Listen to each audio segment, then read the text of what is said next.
नमस्कार दोस्तों, स्वागत है आपका हमारे चैनल पर। बात करेंगे आईपीसी के सेक्शन 141 के बारे में। आईपीसी का सेक्शन 141 क्या है और पुलिस इस धारा को कब लगाती है, इसमें सज़ा और जुर्माना क्या होता है, आइए समझने की कोशिश करते हैं। दोस्तों, अगर चैनल पर पहली बार आए हैं तो चैनल को सब्सक्राइब कीजिए, बेल आइकन को प्रेस कीजिए ताकि आने वाली वीडियो का नोटिफिकेशन सबसे पहले आपको मिले और आप इस तरह की वीडियो से अपडेट होते रहें। दोस्तों, हमने पिछली वीडियो में जाना था 129 के तहत के 129 में अनलॉफुल असेंबली को हटाने के लिए कोई भी एग्जीक्यूटिव मजिस्ट्रेट कैसे ऑर्डर पास करते हैं और उस अनलॉफुल असेंबली को कैसे वहां से हटाया जाता है, इसी की डेफिनेशन करता है, इसी को कंबाइंड करता है आईपीसी का सेक्शन 141 कि 141 में हम जानेंगे कि अनलॉफुल असेंबली क्या होता है।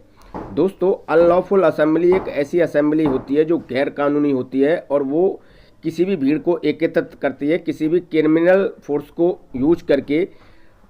सेंट्रल गवर्नमेंट या स्टेट गवर्नमेंट या फिर किसी पब्लिक गवर्नमेंट के आदमी को डराने धमकाने की कोशिश करती है और अपनी अनलॉफुल असेंबली, अपनी अनलॉफुल पावर का यूज करके उस देश में या उस राज्य में किसी भी गतिरोध को पैदा करती है या फिर किसी भी घटना को अंजाम देने की कोशिश करती है। ऐसी अनलॉफुल असेंबली को क्रिमिनल असेंबली कहा जाता है और इसी का डेफिनेशन करती है 141। और 141 में अगर कोई असेंबली का मेंबर क्रिमिनल पाया जाता है तो उसे 143 के तहत पनिशमेंट दी जाती है, जिसमें 6 महीने की पनिशमेंट का प्रोविजन किया गया है और उस पर आर्थिक दंड भी लगाया जा सकता है। 143 के तहत उसे सज़ा दी जाती है और 143 में उसे पनिशमेंट दी जाती है। जी हाँ दोस्तों, अनलॉफुल असेंबली एक ऐसी असेंबली होती है जो गैर कानूनी सभा करती है, किसी भी रोड को जाम करती है या फिर किसी पब्लिक प्रॉपर्टी को नुकसान पहुंचाने की कोशिश करती है।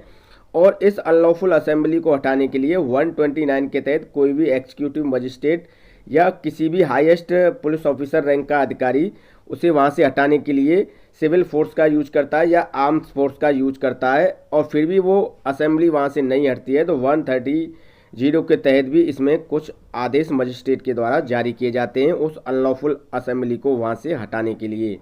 और अगर इस अनलॉफुल असेंबली में कोई भी मेंबर क्रिमिनल प्रवृत्ति का पाया जाता है तो उस पर 143 के तहत मुकदमा चलता है और इसमें उसे कम से कम 6 महीने की पनिशमेंट दी जाती है और उस पर आर्थिक दंड भी लगाया जा सकता है, यानी कि उस पर जुर्माना भी इसमें लगाया जा सकता है। तो इस तरह की अनलॉफुल असेंबली जो होती है वो किसी भी देश, स्टेट या समाज के लिए खतरनाक होती है और किसी भी घटना को अंजाम देने के लिए वो तत्पर रहती है। तो इस तरह की अनलॉफुल असेंबली को हटाने के लिए 129 और 130 के तहत आदेश जारी किए जाते हैं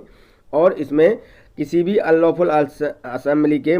मेंबर की अरेस्टिंग भी हो सकती है, गिरफ्तारी भी हो सकती है और उसे 143 के तहत पनिशमेंट भी इसमें दी जा सकती है। ये प्रोविजन करता है 141 का सेशन। जो आईपीसी सेक्शन 141 है वो अनलॉफुल असेंबली के तहत दिया गया है और अनलॉफुल असेंबली किसी भी स्टेट गवर्नमेंट को डराने के लिए या सेंट्रल गवर्नमेंट को डराने के लिए या फिर किसी गवर्नमेंट ऑफिसर को डराने के लिए एकत्रित होती है और अपनी पावर का वो यूज करती है, जो कि इल्लीगल होता है। दोस्तों, हम उम्मीद करते हैं कि जो जानकारी हमने आपको इस वीडियो में दी है उससे आप अच्छी तरीके से अपडेट हो गए होंगे। अगर फिर भी आपको कोई प्रॉब्लम है तो आप हमें वीडियो के कमेंट सेक्शन में कमेंट कर सकते हैं। तब तक के लिए नमस्कार।